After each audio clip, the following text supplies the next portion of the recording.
자, 여기 보시면 왼쪽 사진 보시면 네. 여기 잠깐 보시면 제가 이제 포인트로 잠깐 보여드리겠습니다. 여기 보시면 트럼프 보이시죠? 트럼프란다. 여기 클린턴 보이시죠? 힐러리 보이시죠? 바이든 보이시죠? 바이든 부부 보이시죠? 여기 해리슨 보이시죠? 여기 트럼프 해리슨 보이시죠? 오랜만에 네. 오셨네요. 여기 오바마 보이시죠? 오바마. 예. 다 모이셨습니다. 여기. 예. 예, 여기 이제 어쨌든 애도의 날로 선포됐습니다. 그래서 1월 9일을 거행함에 따라 하고요. 이게 원래 이 관례가 사실은 1860원 에브라임 링컨 암살된 이후에 이게 이제 시작됐다고 합니다. 가장 최근에는 2018년 조지 부시 대통령 서거 이래 됐고요. 지미 카터 전 대통령에 맞춰서 휴장하는 건 이제 전통에 따른 건데 모든 대통령이 다 이렇게 하는 건 아니라고 합니다. 그래서 보통 하는 대통령도 있고 안 하는데 보통 이제 보통 전직 대통령이나 국가적인 중요한 인물들이 서거한 날에 이제 애도의 날로 합의하에 한다고 합니다. 모두가 다 하진 않고 이분을 해도 좋겠다라고 이제 지금의 대통령이나 이런 어떤 그 안에서 위원회 같은 게 있다고 합니다. 그래서 하자 이렇게 하면 그분을 그 위원회나 이런 데서 이제 정하면 그 날을 애도의 날로 정한다고 합니다. 위원회가 그러니까 이제 국회나 이런 상하원 쪽에서 이제 그 날을 정하자고 하면 그걸 정한다고 합니다. 그 날을 정하자라고 하면 이제 그러면 앞으로 매년 이때 쉬는 거예요? 그건 아니고 요번에 애도의 날 한 번만 하는 거죠? 아니 이 대통령이 이제 이게 서거하셨어. 장례식을 치르잖아요. 네. 전직 대통령이 그때 이제 그때 이제 하는데 이 대통령이 그렇지 않은 대통령도 있을 거잖아요. 그쵸, 의미가 그쵸. 없는 네, 대통령도 네, 있을 수 크게, 있잖아요. 네. 그러니까 뭐 폭군이었다거나 아니면 하야를 했다거나 음. 안 좋은 일로 이런 대통령이 돌아가시면 하지 않는 거죠. 음. 그러니까 모든 대통령을 다 이렇게 애도의 날로 하지는 않는 거예요. 모든 대통령을 다. 그렇군요. 예. 그러니까 이제 의미가 있는 대통령만 이렇게 합의하에 그냥 이렇게 그의 날로 정한. 그러니까 대부분 대통령 많이 하지만 다 하지는 않는 것 같습니다. 그러니까 모든 대통령을 다 하는 줄 알았더니 그렇게 하는 건 아니라고 합니다. 네. 보통 이 날을 휴장하는 전통이 있는데 이 전통을 기리고 하긴 한다고 합니다. 그러니까 이게 뭐 모든 대통령을 그날로 휴일을 무조건 정한다 이런 건 아니고 그 날을 이제 합의하에 상하원이나 이런 데서 합의하에 그냥 휴일로 정한다고 합니다. 그러니까 카터 대통령은 할 만한 가치가 있다고 판단을 한 거죠. 이 국가적인 휴장일로. 그래서 이제 최근의 사례는 조지 부시 대통령, 로널드 레이건 대통령이 했다고 합니다. 2004년, 2018년, 1974년 린드 존스 대통령을 이제 휴장을 했다고 합니다. 그러니까 이제 손에 꼽을 만한 거죠. 최근에 보니까. 예. 그런 것 같습니다. 저도 기억이 좀 많이 안 나네요. 이렇게 보니까. 네. 저도 기억이 잘 예. 거의 안 나요. 조지 부시와 네. 로이건 대통령하고 별로 안 나. 린드 대통령밖에 안 나는 것 같아요. 맞아요. 네. 조지 부시도 유명하죠. 네네. 그 나머지 대통령 그렇게 뭐 많이 났던 것 같지는 않습니다. 예. 아버지 부시랑. 네네 그랬던 것 같습니다. 그렇게 났던 것 같고요. 그래서 요날 대통령에서 이제 전통적인 슬픔과 이런 것들이 있었는데 대통령 슬프고 그런 게 아니라 요거 이제 여기서 이제 국립 대성당에서 워싱턴 D.C.에서 했는데 약간 축제 같았대요.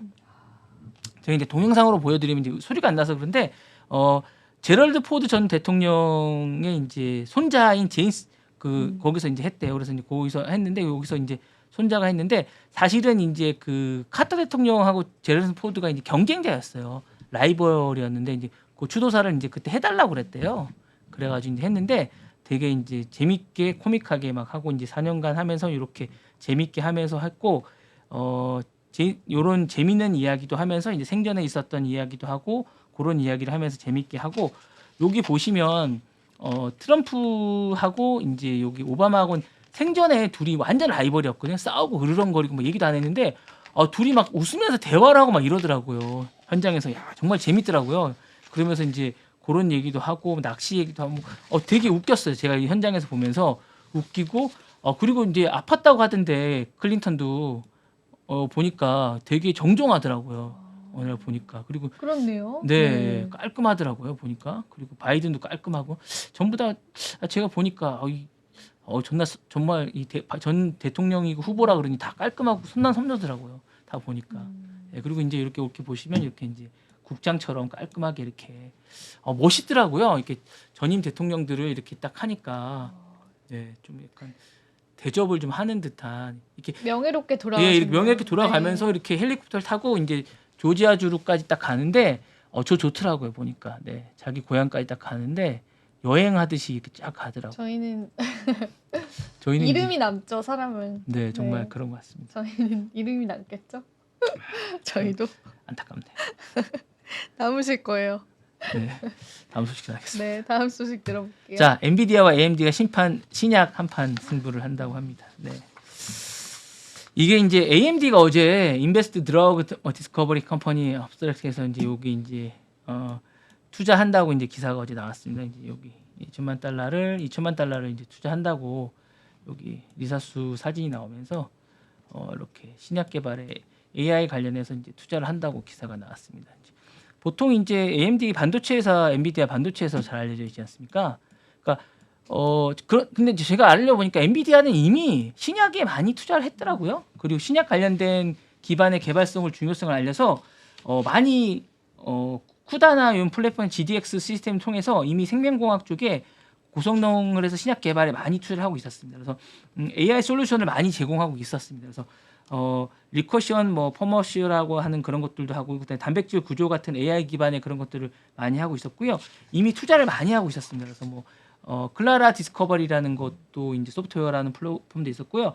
바이오 네모라는 생물학 데이터도 있었고 캠브리지 슈퍼컴퓨터라고 해서 이제 영국에 위치한 AI 전용 슈퍼컴퓨터도 있었습니다. 그래서 이런 것들을 통해서 헬스케어와 생명 분야에 여러 가지 사업을 이미 하고 있었습니다. 여러분 그 엔비디아 쪽에 홈페이지 들어가 보시면 이미 그 사업에 관련된 것들이 제가 이번에 들어가서 보니까 매년 보고서가 나와 있습니다. 그래서 보시면 많이 나와 있더라고요. 그러니까 생각보다 이런 것들에 대한 사업을 많이 하고 있었고 그런 장학 사업도 많이 하고 있었습니다. 그래서 혹시 그쪽에 공부하고 계신 분들은 이런 쪽에 어플라이하셔도 괜찮을 것 같은 생각이 좀 들었습니다. 그리고 이미 그리고 이제 투자 규모도 엔비디아 같은 경우는 2023년 7월에 엔비디아가 리커전에 5천만 달러 우리나라 돈으로 637억 정도를 이미 투자를 했었고요. AI 모델을 기반으로 이제 인프라를 제공하는 것도 있었고 테라퓨덱스라고 이제 그쪽에도 AI 관련된 투자를 하고 있었습니다. 그래서 요걸 바탕으로 AI 모델의 다양한 신약 개발에 이제 이런 오른쪽에 보시면 테락 여기 이제 신약 개발을 관한 이런 것들을 주로 투자하고 있었습니다. 그래서 이런 것들로 이제 신약 개발을 해서 다양한 신약을 개발해서 이제 하려고 하고 있었고요. AMD가 이번에 이제 투자한 것들은 헬스케어 쪽입니다. 헬스케어 쪽에 해서 이제 신약 개발을 해서 뭔가 하려고 하는데 이 AI가 GPU 쪽에 뭔가를 해서 좀 연산을 많이 해서 복잡한 것들을 빨리 풀 수 있는 그런 게 좀 있다고 합니다. 그러니까 단백질이나 이런 것들을 많이 효소나 이런 것들을 이제 사람들이 분해하고 연구하고 이런 것들이 있는데 이런 것들을 복잡하게 많은 것들을 이제 테스트를 해야 되는데 사람들이 실험을 통해서 할 수도 있지만 가상으로 여러 가지 시뮬레이션을 할 수 있는데 임상 실험을 실제로 하는 것도 있지만 어떤 테스트를 이제 실제로 AI가 실제로 해볼 수도 있다고 합니다. 가상 어떤 현실을 주어지고 그것들을 실제로 해봤을 때 AI가 해볼 수 있는 것들이 실제로 많다고 합니다. 그랬을 때 신약을 개발할 수 있는 것들이 좀 많다고 합니다. 저는 약간 이런 부분에서 AI가 할 수 있는 게 좀 많다고 보거든요. 그래서 새로운 획기적인 개발이 될 수 있다고 봅니다. 그래서 우리가 이제 암이나 이런 것들, 우리 불치병이라고 할 수 있는 부분도 이렇게 해서 개발이 좀 더 빨리 될 수 있지 않을까라는 생각이 들거든요. 그래서 이런 분야에 좀 더 많이 왔으면 좋겠다라는 꼭 다이어트나 이런 거 말고도 이런 쪽에 좀 개발이 빨리 맞아요. AI 쪽에 됐으면 맞아요. 좋겠다는 생각이 듭니다. 저는 예, 그래서 노화나 이런 것도 좋겠지만 우리가 주변에 좀 원치 않은 병을 얻어서 빨리 돌아가시는 분들이 많이 있는데 그런 부분에서 좀 많이 개발이 됐으면 좋겠어요. AI라는 부분이 돼서 그래서 이런 부분들이 잘 됐으면 좋겠다는 생각이 드네요. 제가 네. 임상 단축시킬 수 있는 가능성이 있고 진단하는 데도 도움이 많이 돼서 네. 정밀 진단 네. 그래서 네. 의약품이랑 제약 쪽에 많이 활용이 되는 것 같더라고요. 네. 근데 사기는 안 쳤으면 좋겠어요. 그 누구지? 사기를 걔처럼 칠 수가 있나? 테라폼스라고 옛날에 그 여자분 네. 맞죠, 그죠? 네. 홈스라고 음. 그분 11년형 받아 지금 살고 있는 그분이 있는데 9년형인가 그분이 있는데 그분처럼 그렇게는 안 했으면 좋겠어요. 네.